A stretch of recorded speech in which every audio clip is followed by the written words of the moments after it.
Be me 26F, living in a smallish city a couple hours away from my hometown. Got a decent job in marketing. Not gonna set the world on fire, but it pays the bills and I like my coworkers. Pretty much the definition of a background character in my own family. I'm the younger sister. My older sister, Chloe, is 29. Growing up, I was the quiet, nerdy one. I'd be in my room drawing or reading. Chloe was the star. Drama club prom queen, always had a posse of friends. My parents, bless their hearts, just kinda orbited her. Everything was about Chloe's latest achievement or Chloe's latest drama. I didn't really mind. It meant less pressure on me. I could just coast and do my own thing. We weren't estranged or anything. We were family. We did Christmas and birthdays. The calls were mostly functional. How's work? Fine. How's mom? She's fine. You know the drill. Fast forward to last year. Chloe gets engaged to her long-term boyfriend, Mark. Mark's a decent guy. A bit like a golden retriever in human form, totally smitten with Chloe. He just wants her to be happy, which is a full-time job, let me tell you. The family group chat explodes. Mom is ecstatic. Dad is already making jokes about the open bar. And so it begins. The wedding of the century. For the next year, my entire existence is consumed by wedding talk. Every phone call with my mom starts with, "So Chloe was thinking for the centerpieces." I get added to a dozen different group chats. Bridesmaids, wedding planning, Chloe's bachelorette party, OMG. My phone is buzzing constantly with pictures of dresses, venues, and flower arrangements I'm expected to have a strong opinion on. I try my best to be enthusiastic. I really do. "Oh wow, that dress is gorgeous, Chloe. Yeah, the rustic barn theme is super popular right now." But I can feel myself becoming a human-shaped soundboard. The demand starts small. "Hey, can you drive me to this venue tasting? It's like 3 hours away. I need you to help me address 200 envelopes. Your handwriting is so much neater than mine." I do it all with a smile. Because that's what you do. It's her special day. The family mantra. Meanwhile, my own life is chugging along. I'm up for a promotion at work. I'm trying to save for a down payment on a condo. I'm dealing with a leaky faucet in my apartment. But none of that matters in the face of the wedding. The real trouble starts about 8 months before the big day. It's about the invitations. See, one of my hobbies is graphic design. I'm self-taught. I've been using Photoshop and Illustrator since I was a teenager. I've done logos for friends' small businesses, designed posters for local events. I'm not a pro, but I'm good. I even have a little online portfolio I use to maybe someday get some freelance work. Chloe knows this. I'm at my parents' house for Sunday dinner when she brings it up. She's scrolling through Pinterest on her phone, looking stressed. I just got a quote for invitations," she says to the room. "It's like $2,000. Can you believe that? For paper." My mom makes a sympathetic noise. "Everything is so expensive these days." Then Chloe turns to me. The look in her eye, I know what's coming. "You know," she says, a little too casually. "You're so good with all that computer art stuff. You should just do them for me." It wasn't a question. It was a declaration. My mom immediately chimes in. "Oh, that's a wonderful idea. It would be so much more personal coming from you." I plaster on a weak smile. "I mean, yeah, I could probably help out." "What were you thinking of?" This was my mistake. Help out was the wrong phrase. For the next 30 minutes, Chloe lays out her vision. She wants a full suite. Save the dates, the main invitation with an RSVP card, a details card with hotel information, a custom monogram, thank you cards, place cards for the reception, and a big seating chart poster. All with this intricate watercolor floral design she saw on Etsy. This isn't just helping out. This is dozens of hours of work. My brain is doing the math. The time, the effort, the back and forth on drafts. I wait for a pause in her monologue. "Okay, wow, that's a lot," I say carefully. "It's a really cool concept, but that's a pretty big project. It'll take a lot of time."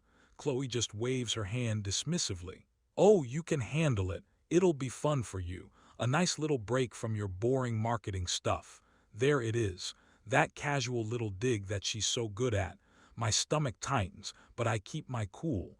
I'm happy to do it, Chloe. But I would need to ask for a small fee, just to cover my time and the cost of the software I use, maybe some of the assets I'd need to buy for the design. I was thinking maybe $300, which, for the amount of work she was asking for, was an insane discount. A professional would have charged her 10 times that. The air in the room just freezes. Chloe stares at me like I've just grown a second head. My mom's smile vanishes. My dad suddenly finds the salt shaker incredibly interesting. Chloe lets out a short, sharp laugh. It's not a happy sound. A fee? You want me to pay you? Well, yeah, I say, my voice suddenly feeling very small. It's a lot of work and you're my sister. She cuts me off, her voice rising. This is my wedding. You're supposed to be helping me because you love me, not because you want to make money off of me. My mom jumps in, playing peacemaker. Now, girls, Chloe, I'm sure she didn't mean it like that. And Anon, you know your sister is on a tight budget with the wedding. It seems like she has a budget for a $2,000 professional, but not a few hundred for her own sister.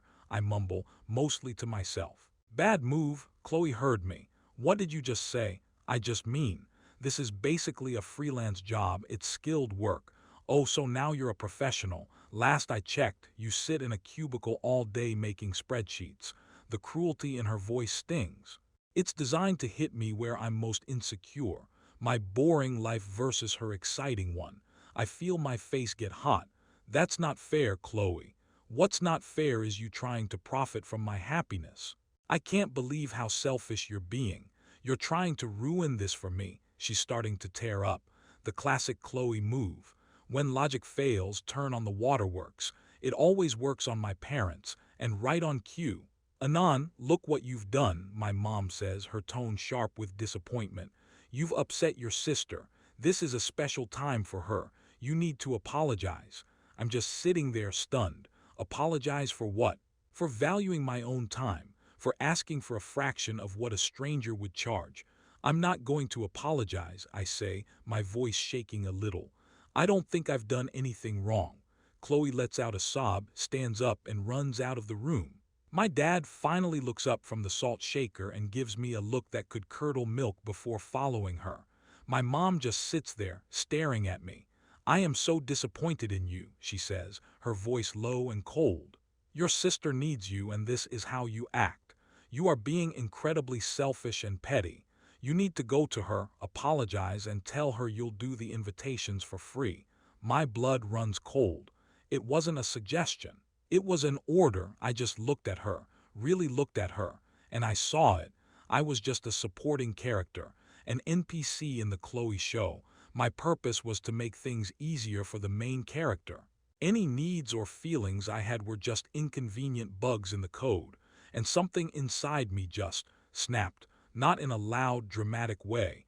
It was a quiet, firm click, the sound of a door closing. No, I said. It was quiet, but it was the loudest word I'd ever spoken in that house. My mom's eyes widened. What did you say? I said no. I'm not going to do that. I stood up, my legs feeling like jelly. I grabbed my purse. I'm going to go home now. I walked out of that dining room, down the hall and out the front door. I didn't look back. I got in my car and drove the 2 hours back to my apartment in complete silence, my mind a total blank. When I got home, I just sat on my couch and stared at a wall for what felt like hours. Then my phone buzzed. A text from my mom. Your sister is heartbroken. I have never been more ashamed of your behavior. You need to fix this. Then one from my dad. Call your sister and apologize. Don't make this a bigger deal than it needs to be. Family is family. Then the group chat started. Chloe had left the bridesmaids chat. Then her best friend, the maid of honor, sent a message. I can't believe what I'm hearing. After everything Chloe has done for you. What had she done for me? I honestly couldn't think of anything. I turned my phone off. The next 2 weeks were a special kind of hell, a cold war. I got a few more texts from my parents, guilt trips mixed with commands. You're tearing this family apart. Just be the bigger person and say you're sorry. Chloe is crying every day because of you. I didn't respond. What could I say? I felt sick to my stomach all the time. I couldn't eat. I couldn't sleep. At work, I'd just stare at my computer screen, replaying the conversation in my head. Was I the asshole? Was I being selfish? Every fiber of my being screamed no, but the lifetime of conditioning told me yes. I was the problem. I was the one rocking the boat. A week later, I get a call from my aunt, my mom's sister. She's always been the cool aunt, a bit of a black sheep herself. "Hey kiddo," she said, "your mom called me. She gave me her side of the story." I braced myself. "Yeah, and I've got to tell you," she continued, "it sounds like a load of crap." I almost dropped the phone. "She told me you demanded thousands of dollars from Chloe and were holding the invitations hostage." I let out a choked laugh. "I asked for $300. I figured as much," my aunt said. "Listen to me. You are not crazy. Your sister is a bridezilla and your parents are her enablers. They've been this way your whole life. You just finally stopped playing their game." I started crying. I couldn't help it. It was just this wave of relief, to be heard, to be validated. "What do I do?" I sobbed. "You do nothing," she said firmly. "You hold your ground. This isn't about invitations. This is about respect. If you give in now, you'll be their doormat forever. Let them stew in the ridiculous little drama they've created." So I held my ground. It was the hardest thing I've ever done. I got an email from Chloe, a formal disinvitation from the wedding party. I was no longer a bridesmaid. It was phrased like she was firing an incompetent employee. "Due to your lack of support and your attempts to monetize our relationship, I can no longer have you as a part of my bridal party. Your presence is still welcome as a guest provided you can be civil." I didn't reply. The silence from my parents was deafening. No more texts, no calls, nothing. My birthday came and went. Usually my mom would call me first thing in the morning. This time nothing. Not a text, not a card. That hurt more than anything. I felt completely and utterly alone. My little apartment felt like a prison. I started going to therapy. My therapist helped me understand the family dynamics, the golden child and the scapegoat.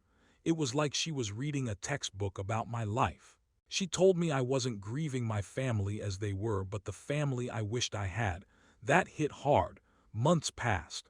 The wedding got closer. I saw the invitations on a cousin's Facebook page. They were professionally done. Probably cost a fortune. They were nice, I guess, but they had a typo. They'd misspelled the name of the church.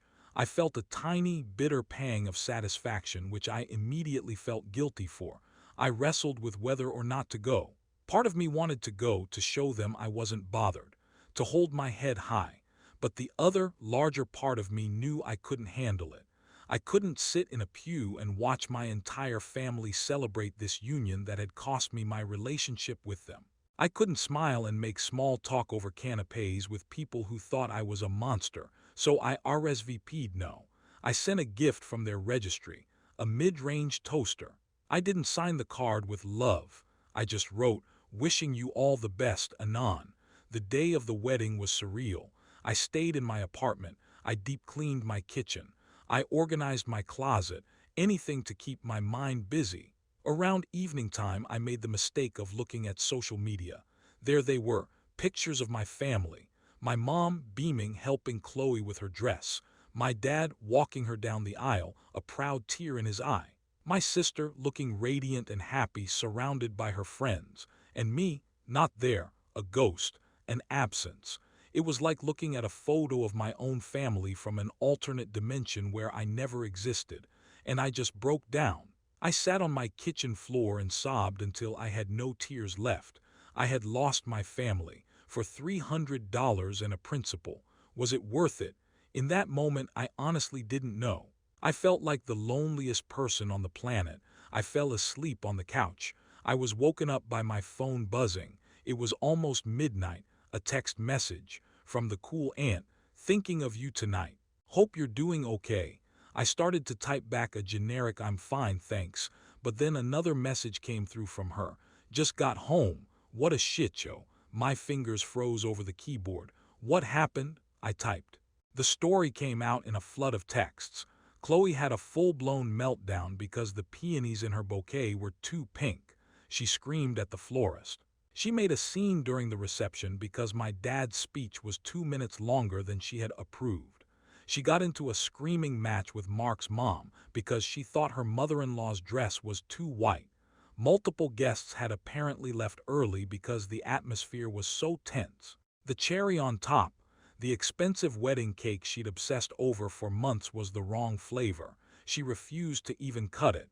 My aunt's final text was, "You didn't just dodge a bullet, you dodged a nuclear missile. Be glad you weren't there."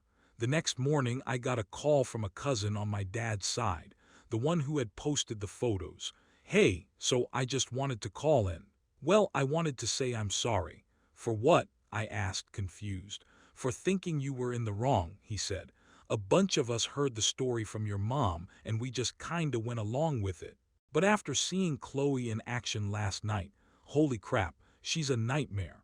And honestly, we all thought it was kind of badass that you stood up to her. Nobody else has the guts." Over the next few days, I got a few more calls and texts like that. Relatives who had witnessed the meltdown firsthand. They were all saying the same thing. They understood now. It was like the fog was finally lifting. It was never about the invitations. It was about control. It was about a lifetime of everyone enabling Chloe's behavior. I was just the first one to say no. About a month after the wedding, my mom called. No hello, no how are you. She just launched into it. "Well, I hope you're happy.